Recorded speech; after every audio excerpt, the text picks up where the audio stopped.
one of the great pleasures of being a teacher of artists is that you sort of get a first look or an early look at a new voice emerging into the world. So I was reading versions of what turned out to be My Soviet Union, a marvelous first book before it even had that name, and watching something come into being which is now part of the imaginations of many readers and of many people. And a lovely thing about that relationship is it doesn't end, so that you see an artist emerge and you get to keep following that person over time as they become more of a presence in the world. And that makes me feel that my work is something lucky. I made a good choice. My parents didn't think so. So I'm going to read for you, I'm going to start out with a poem from this collection, Fire to Fire, and then I'll read you some new poems. And this first one has to do with a morning when we were traveling. We were in Jersey City, New Jersey, which is right across the river from Manhattan, a rather battered urban outpost. And it's a cold Sunday morning, and we came upon a beauty shop which seemed to have just been set ablaze. And I could not stop thinking about the burning beauty shop in New York. And a while later, this poem began. It borrows its form from the nursery rhyme, The House That Jack Built, or Elizabeth Bishop's poem, A Visit to Bedlam. So each stanza ends with a version of the same line, and each stanza is one line longer than the one before. So hopefully you can sort of hear it stacking up as it goes on. It's called House of Beauty. In Jersey City, on Tonelli Avenue, the House of Beauty is burning. On a Sunday morning in January, under the chilly shadow of the Pulaski Skyway, the House of Beauty is burning. Who lobbed the fire bottle through the glass, in among the creams and thrones, the helmets and clippers and combs? Who set the House of Beauty burning? In the dark recess beside the sink, where heads lay back to be laved, under the perfected heads rode along the walls, the hopeful photographs of possibility darken, now that the House of Beauty is burning. The Skyway beetles in the ringing cold, trestle arcing the steel river and warehouses, truck lots and Indian groceries, a new plume of smoke joining the others, billow of dark thought rising from the broken forehead of the House of Beauty. An emission almost too small to notice just now. Alarm still ringing, the flames new launched on their project of ruining an effort at pleasure. Glass jutting like cracked ice in the window frame. No one inside, the fire department on the way. All things by nature, wrote Virgil, are ready to get worse. No surprise then that the House of Beauty is burning. Though whatever happens, however far these fires proceed, reducing history to powder, whatever the House of Beauty made. Whoa.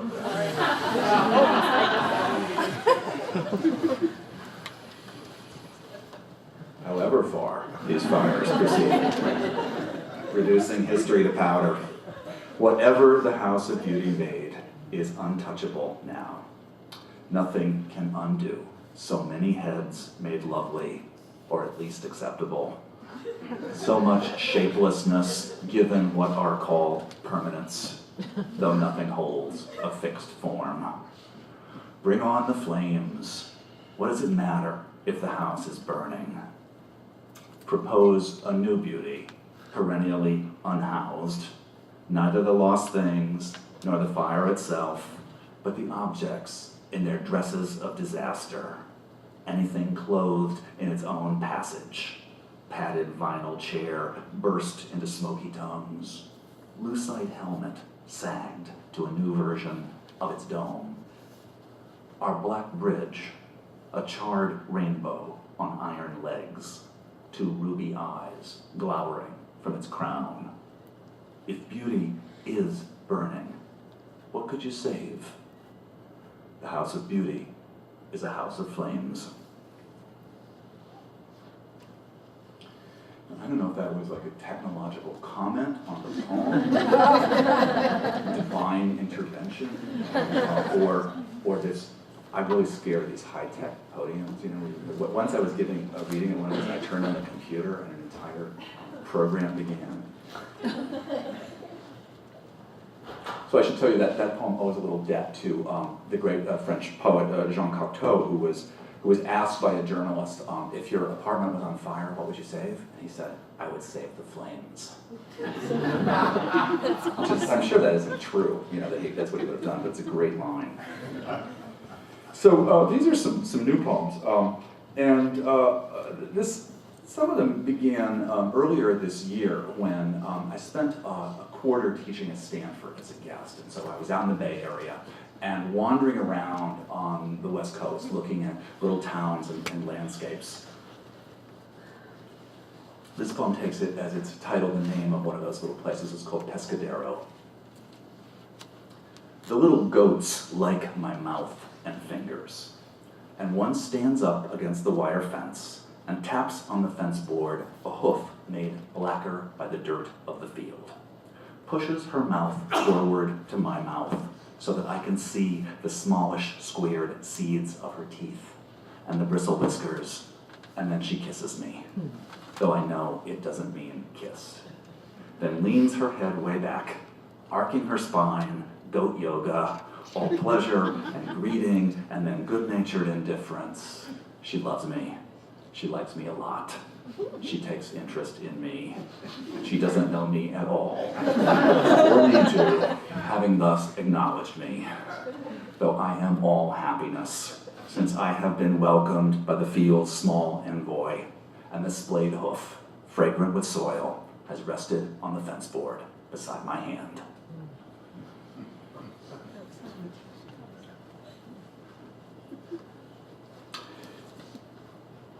In Santa Cruz, California, you can stand on the town pier and watch the sea lions who like to cluster together in little pods or groups and float on the tide.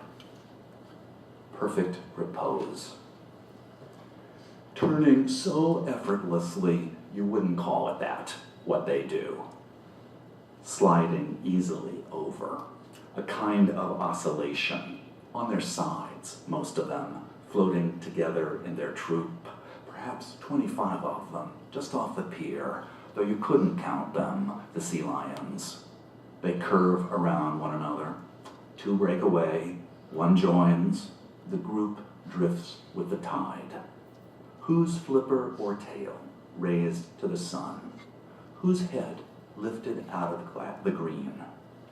They lie a little beneath the surface, now and then turning the face up to breathe, which is suddenly how you know they're asleep. Simultaneous, intimate, soft, plosive, a little wet. And though one coughs now and then, water in the nose, the single thing they make of many, still and always moving, as if air were also a wave, now arrived at the drifting shore of, what pronoun? I mean, thou. All breathe in again at once.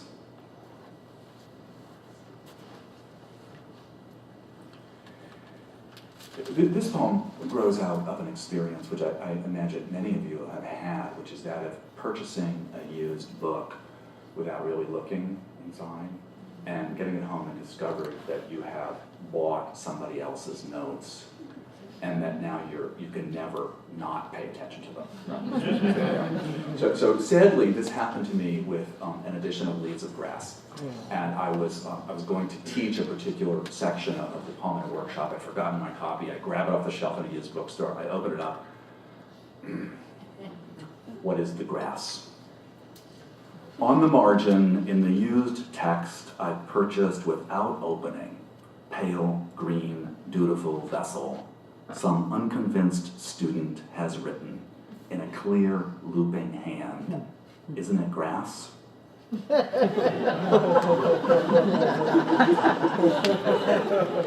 How could I answer the child? I do not exaggerate. I think of her question for years. And while first I imagine her the very type of the incurious, revealing the difference between a mind at rest and one that cannot, later I come to imagine that she had faith in language. That was the difference. She believed that the word settled things. The matter need not be looked into again. And he who'd written his book over and over, nearly ruining it, so enchanted was he by what had first compelled him. For him, the word settled nothing at all.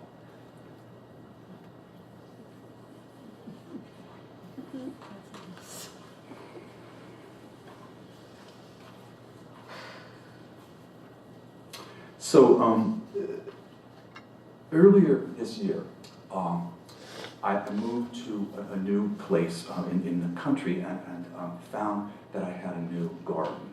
And this has been a very consuming experience. And that is reflected in a series of poems I've been working on. Near the house is a road called Deep Lane. And I found myself sort of obsessing about that name, Deep Lane, the two monosyllables, the pitch of those vowels, Deep Lane. And therefore a series of poems began which all have the same title, more or less, Deep Lane.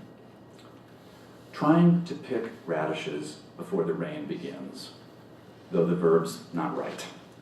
Picks a quick singular jab of an action, when what's required is to squat among the ragged leaf towns and peer for dome tops risen dusty ruby or scarlet, eggshell or violet, and then to grasp the whorl at the base and yank upward gently so the whole plant lifts in a sweet-scented loose clump, good mineral dirt falling from the roots and the accomplishment at their center, jewel-toned, artful, varied, contradicting Leonardo, who wrote that nature does nothing unnecessary.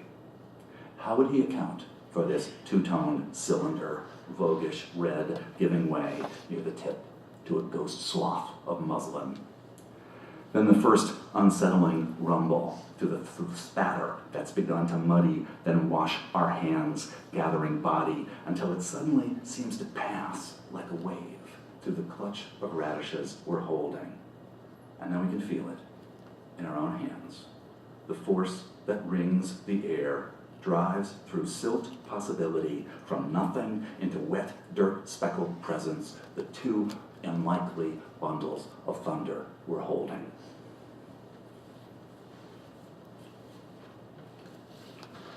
I got a catalog in the mail of bearded iris, and the names of these things were astonishing. So this is a semi-found poem. The Iris Catalog. Daughter of stars. Hello, darkness. Lurid inks, breathing petals, if that's even the word for what ruffles out and down, page after glowing page, though not even these colors anchor in dream life like their names. Hem-stitched, immortality, dusky challenger, kind word, who's your daddy? Salamander crossing, over in Gloryland, anvil of darkness. Well, in particular, that kind of, this breed of iris called anvil of darkness was another of those phrases. I could not get this phrase out of my head. Deep Lane. When I'm down on my knees pulling up wild mustard by the roots before it sets seed, hauling the old ferns further into the shade, I'm talking to the anvil of darkness. Break table, slab no blow could dent, rung with the making, and out of that chop and rot comes the fresh surf of the lupins. When the shovel slips into white root flesh, into the meat coursing with cool water, when I'm grubbing on my knees, what is the hammer? dusty skin of the tuber, naked worms who write on the soil every letter, every gate through which the world was made. My companion, blind, all day we go digging, harrowing, rooting deep. Spade plunge and trowel, sweet turn down gas flame, slow charring carbon, out of which sprouts the wild unsayable. Beauty's the least of it. You get ready, like Deborah, who used to garden in the dark, hauling out candles and a tall glass of what she said was tea, and digging and reading and studying in the dirt. She'd bring a dictionary. If study is prayer, she said, I'm praying.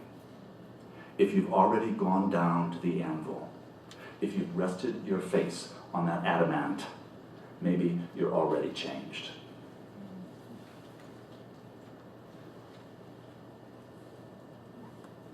That poem, by the way, is for Deborah Diggs, a marvelous poet who died earlier this year. And if you don't know her work, I recommend it highly. Her last volume is called Trapeze, and it's a stunning book. This one, it's fun to have all these new poems to read. It's exciting for me to sort of get to find out what these sound like. This one takes as its title the theological notion of immanence, the idea that God is equally present in all things. Immanence. My lover says he likes to ride on the top level of the George Washington Bridge because then he's closer to his Lord. I say, but isn't God immanent? And he says, that's true too. And I say, well, how can you be any closer then? He enjoys the mystery of contradiction, likes being lifted up, while I think the highest level of the bridge is terrifying. I act as though I am brave because I understand that it's beautiful up here, shockingly so, April pouring its gold over the gathered Hudson. But still, I think of Rilke saying beauty's the beginning of a terror we can hardly bear. My lover would say it's the other way around. Terror, the beginning of some radical beauty. And he's happy, while I drive the appalling, crowded lane, and he looks out over the edges, humming a little, entirely pleased.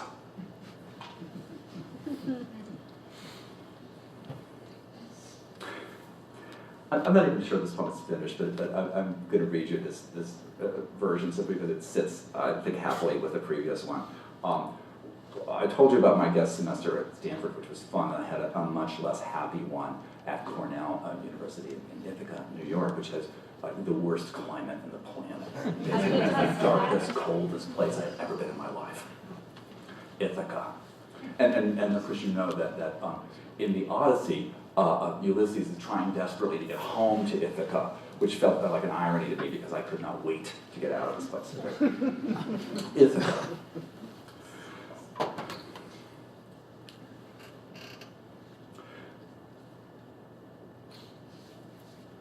And you see how rough this draft is? I'm trying to decide which of the openings to read to you. There are two different ones here. Okay. My lover likes to photocopy. A verb fundamentally hostile to the project of lyric poetry. Nearly every day he copies something he likes, simply in order to add more of it to the world. I say, I'm tired, I'll just wait in the car. Looking around at the shop windows, liquor store next door, ale signs, grimy ice along the strip of parking lot, the barest utility. A couple of battered sedans come and go, driver buying one beer, a case, two partial trees, stripped limbs held up over the sidewalk as if they're starving. I have believed if the scales fell from our eyes, we'd see the world as it is, that the light at the core never flags, only our ability to perceive it. But just now, passenger seat of this chilly car upstate, even the destination of the wandering hero, long after the wars that would be remembered forever, even the home he sought's reduced to this weary butt-end place. No comfort to offer but a drink, no beauty in sight, so you have to go copy some. I'm tired. The windows with their sad intoxicants are tired. Ithaca so weary of the long winter it can barely hold its shaggy head up anymore. Ruinous old century still spilling into this one. A liquor store, some copy machines, 2 locked trees, odor of ice and gasoline. What are these Ithacas for? Century of my birth. Go to sleep now. Can't we be done with you? All right. Oh, that was a bad semester. Okay, and I'm going to end with something, this is a reading of brand new stuff, and it's, all in the works, and believe me, should you see these poems again, they might look different, things may have disappeared, and this is very, very new.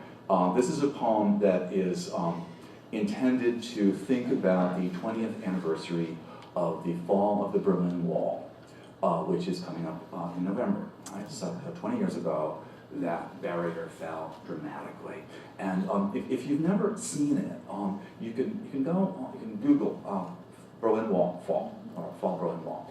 And there's an incredible piece of film of people taking sledgehammers and anything they can find to knock down a section of the wall. And the guards on the other side start to take a big fire hose to spray the people to stop them. And the people who are turned in will take bottles of champagne and they spray them back. This doesn't even have a title yet. It might be called The Lesson. Some workers put up a wall on 25th Street, plywood sheathing a frame of 2x4s to seal the building they'd gut and remake. Then they added other layers, stacks of metal pipe bound with black plastic webbing, a layer of permits, photocopied signatures far removed from whatever phantom hand inscribed them. Then a blue expanding ladder, hydraulic, squatting on its haunches, hyacinthine. My friend John took pictures of the whole unlikely, elaborate composition. Barrier and palimpsest, warning and advertisement. What was meant to veil and restrict gone weirdly alluring. How could you not look at it, with its tears and concealments, the rich constructivist geometry of it? And though such photos might allow us to stand at an annealing distance from the wreck of things, I think his do something else. Make the world warmer, more actively alive. In this way, I began to look at walls. Orange plastic mesh, black vinyl netting stretched to differing degrees of opacity, decaled plexi between my face and the back of the cab driver's head. Blue shroud on 16th, the robe of Venus rippling over the entry by Pottery Barn, and inside it some burr grinder scouring away at the stone. The insidious barrier. Who could put their hands on it, dividing me and the dark young men under the scaffolding near my corner, smoking at the door of the technical school.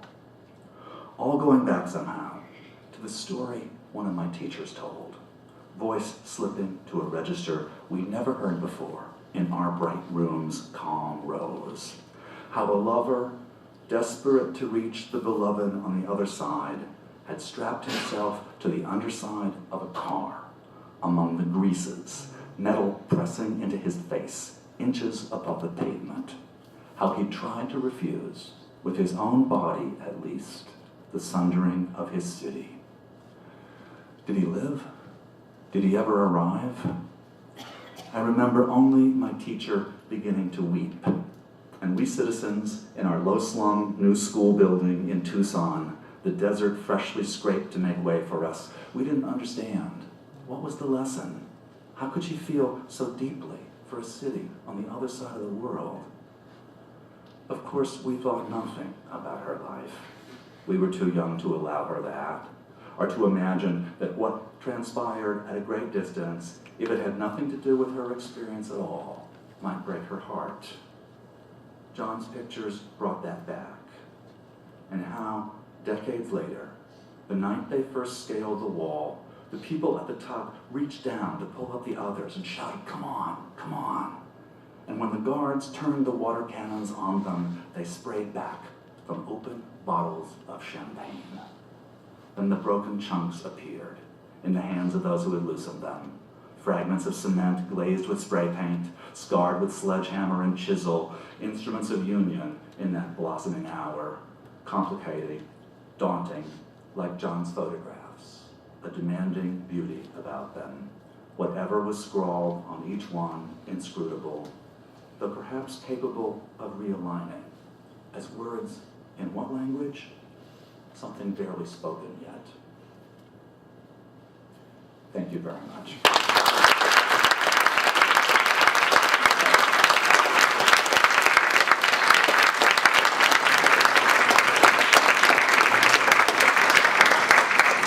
We're going to take a few minutes here to answer questions or entertain your parents, whatever you want to entertain. Yes, tell some jokes, whatever. And I guess, Chris, you're gonna do the We have a microphone here. Great. So, if you have questions about either particular things we've read or about the writer's life, whatever you'd like to talk about. There's 26 minutes. Should we change it? Yeah, maybe. How long did